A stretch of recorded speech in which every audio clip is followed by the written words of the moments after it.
मैंने पहले भी कहा था, एक मयान में दो तलवारें नहीं रह सकती हैं, और ऐसा ही हुआ है। ये जो लंबा चौड़ा ट्वीट देख रहे हैं डोनाल्ड ट्रंप का, जिसे रीट्वीट किया है व्हाइट हाउस ने, ये चाइना के ऊपर एक गाज गिरा है डोनाल्ड ट्रंप का 100% का टैरिफ। और इन्होंने ये भी कह दिया कि चाइना ने हमारा अपमान किया है। जानेंगे अब चाइना और अमेरिका के बीच में क्या चल रहा है। और इसी बीच अमेरिका के जो राजदूत हैं गोर, वो 6 दिन के लिए भारत आ रहे हैं। जानेंगे जियोपॉलिटिक्स में क्या कुछ चल रहा है। एकदम से यू टर्न लेना पॉलिटिक्स शुरू कर रहा है। हमेशा की तरह जानने को मिलेगा बहुत कुछ, इसलिए वीडियो को अंत तक जरूर देखें। स्क्रीन पे एक तस्वीर देखिए। ये तस्वीर है UNGA के समय, और जयशंकर के चेहरे को देखिए। हालांकि उस वीडियो को भी अगर आप ध्यान से देखेंगे ना, तो आपको लगेगा कि भारत के विदेश मंत्री कुछ खुश नहीं हैं, कुछ इन्हें चाहिए था जो मिला नहीं, और जो ये सोच रहे थे वैसा हुआ नहीं। नॉर्मली डॉक्टर एस जयशंकर हो या अजीत डोभाल के साथ तो ऐसा है कि उनके चेहरे पर थोड़ी भी सिकन नहीं आती है, चाहे स्थिति टेंशन वाली हो चाहे स्थिति बहुत अच्छी हो, दोनों में उनका चेहरा एक जैसा रहता है। लेकिन डॉक्टर एस जयशंकर का कभी कभी दिख जाता है। अब ये एक तस्वीर आपने देखी मार्को रूबियो के साथ हाथ मिलाते हुए, एक दूसरी तस्वीर देखिए तालिबान के साथ हाथ मिलाते हुए। यहाँ पर आपको डॉक्टर एस जयशंकर बड़े कॉन्फिडेंट नजर आ रहे हैं। क्या गेम एकदम सटीक चल पड़ा है। पिछले कुछ समय के आप तस्वीरें देखिए, वीडियोज देखिए, डॉक्टर एस जयशंकर के, अजीत डोभाल के, PM मोदी के, ये बेफिक्र नजर आ रहे हैं। और बेफिक्र नजर आने का मतलब ये हो गया, अंदर से ये फुल कॉन्फिडेंट हैं और इनको पता है कि अब खेल किधर जाएगा। अमेरिकी शेयर मार्केट इस वक्त लाल लाल हो रही है। साथ ही साथ लोग याद कर रहे हैं कि किस तरीके से अमेरिका ने 3 बार बचाया था चाइना को, लेकिन वही चाइना इनके लिए मुसीबत बन गया है। अभी अगर आप सोशल मीडिया पर जाए ना, तो 2 चीजें डिस्कस हो रही है। पहली चीज ये कि अमेरिका ने 3 बार बचाया था। कब 3 बार बचाया था? तो पहला जीवन दान चाइना को मिला था 1972 में, जब निक्सन यहाँ पहुँचे थे। और निक्सन 1972 में निक्सन पहुँचे चाइना, और यहाँ से कहानी बदल गई और चाइना को भरपूर समर्थन मिलना शुरू हो गया। फिर एक दूसरा मौका आया 1989, तियानमेन नरसंहार हुआ, और तब चाइना की आलोचना पूरी दुनिया में होने लगी। लेकिन उस वक्त भी बुश की सरकार ने चाइना को मदद कर दिया। और तीसरा 1999 में, जब क्लिंटन ने CCP चाइना को WTO में एंट्री दिला दिया। और ये तीनों काम करा अमेरिका ने की डेट में। चाइना उनके लिए सबसे बड़ी समस्या बन रहा है। चाइना ने चुपके क्या किया, स्क्रीन पर एक मैप देख रहे हैं, और ये जो इलाके देख रहे हैं ना, जितने इलाके आपको दिख रहे हैं, इन इलाकों पर चाइना का कब्जा है। अमेरिका का मैप है ये। अब ये कौन सी बात हुई? दरअसल ज्यादा कुछ नहीं है। चाइना ने अमेरिका के अंदर जमीनें खरीदी है, और इन जमीनों में क्या होता है?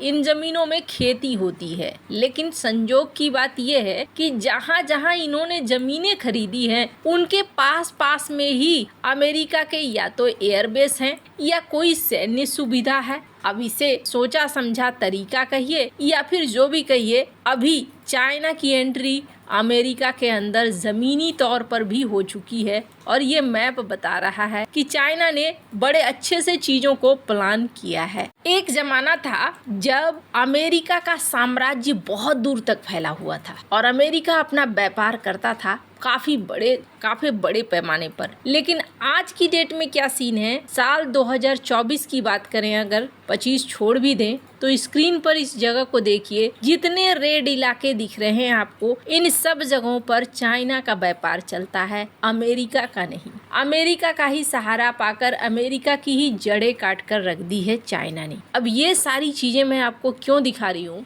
डोनाल्ड ट्रंप पिछले कुछ समय से काफी कोशिश कर रहे थे चाइना को रिझाने की, और इसके लिए इन्होंने भारत के ऊपर टैरिफ भी लगा दिया, चाइना के ऊपर नहीं लगाया। जबकि आरोप दोनों पर लगते रहे कि ये रूस को फंडिंग कर रहे हैं, मदद कर रहे हैं युद्ध में। लेकिन इन्होंने भारत के ऊपर टैरिफ लगा दिया, भारत के ऊपर इन्होंने एक्शन कड़ा लेना शुरू कर दिया, चाइना के साथ इन्होंने सॉफ्ट बातें करनी शुरू कर दी। इसके पीछे कारण क्या था? कारण ये था कि जैसे ही डोनाल्ड ट्रंप ने पहला एक्शन टैरिफ का लगाने का कोशिश करा था, चाइना ने इनको दिन में तारे दिखला दिए। और दिन में तारे इसलिए दिखला दिए कि इन्होंने रेयर अर्थ मटेरियल को, उस समय मैग्नेट को रोका था। डोनाल्ड ट्रंप ने पैर पीछे किए और कोशिश करा कि चलो अब हम यहाँ पर दूसरे तरीके से आते हैं, बातचीत के तरीके से आते हैं, एक दूसरे से बातचीत के तरीके से हल निकालते हैं। लेकिन कहानी पलट गई। अभी क्या सीन हुआ, चाइना ने एक बार फिर से रेयर अर्थ मटेरियल पर और भी ज्यादा नियंत्रण करना शुरू कर दिया। साथ ही साथ डोनाल्ड ट्रंप से सोयाबीन भी नहीं खरीदा। अब ऐसे में बौखलाहट में आ गए यूएस के ट्रंप, और इन्होंने क्या कहा है इस वीडियो में सुनिए।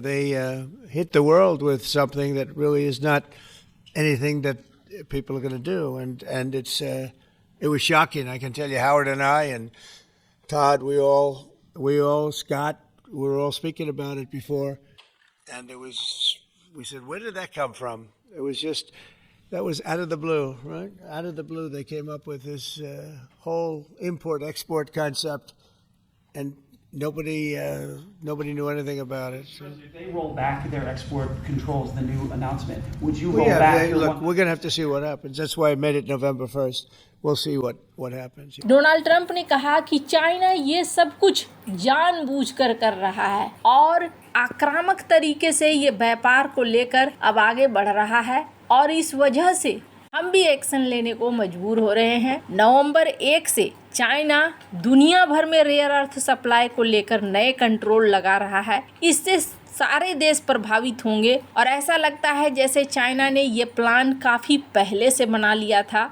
ये बिल्कुल भी ठीक नहीं है इंटरनेशनल ट्रेड के लिए, मोरल तरीके से भी ये बिल्कुल ठीक नहीं है। और ऐसे में हम भी प्लान कर रहे हैं कि नवंबर 1 तक अगर सारी चीजें सॉर्ट आउट नहीं होती है तो हम 100% का टैरिफ लगाएंगे। इसके अलावे हम सॉफ्टवेयर को देने में भी रोक लगाएंगे, बहुत तरह के एक्सपोर्ट के रोक हम भी लगाएंगे। साधारण भाषा में समझिए कि दोनों ने अब लड़ना शुरू कर दिया है। अमेरिका के जहाज़ों के ऊपर भी इन्होंने टैरिफ लगाया है, कल मैंने आपको बतलाया था। अब इनके जो लोग हैं वो परेशान हो रहे हैं और वो सोच रहे हैं कि किसी तरीके से हल निकले, जो निकलता हुआ नहीं दिख रहा है। अब चाइना इनसे मनवाना चाह रहा है अपनी बातों को। स्क्रीन पर इनके सहायक को देखिए, इनके अधिकारी क्या कह रहे हैं। इनके अधिकारी That's exactly right, Brett. For the past 6 months, well, just to go back a little bit, 6 months ago, China took an action like this with respect to rare earth magnets. And over the past 6 months, we've been quite successful in securing the regular flow of those magnets to China. We've managed to have a truce, a fragile truce with China with respect to tariffs, where we remain. कह रहे हैं कि हम लोग अभी वक्त दे रहे हैं कि सारी चीजें सॉर्ट आउट हो जाए चाइना और अमेरिका के बीच में। चाइना के मोड से ऐसा लग नहीं रहा है। चाइना जिस तरीके से आक्रामक हुआ है, चाइना अब चाहता है कि नहीं भाई, इस बार फैसला हो ही जाए। पर इसी बीच 6 दिन के लिए अमेरिकी राजदूत गौर भारत आ रहे हैं, और इनके आने का मतलब क्या है? इनके आने का मतलब है कि भारत और अमेरिका के बीच में आप जल्द ही सुनेंगे सारे रिश्ते नॉर्मल हो रहे हैं और टैरिफ को लेकर भी कुछ न कुछ हल निकल रहा है। वैसे आपको बता दूं, अपेक में जहां डोनाल्ड ट्रंप और शी जिनपिंग की मिलने की उम्मीद थी, वो भी अब खारिज होती हुई नजर आ रही है और कहा जा रहा है कि अब मुलाकात नहीं हो सकती है। और दूसरी तरफ भारत के पीएम मोदी और डोनाल्ड ट्रंप की मुलाकात अपेक में हो सकती है, यानी सुई अब घूमकर भारत की तरफ आ रहा है। आपको क्या लगता है? इन सब मामले में आपकी क्या राय है? कमेंट कर जरूर बताएं। जल्द मिलते हैं अगले वीडियो में नई खबर के साथ।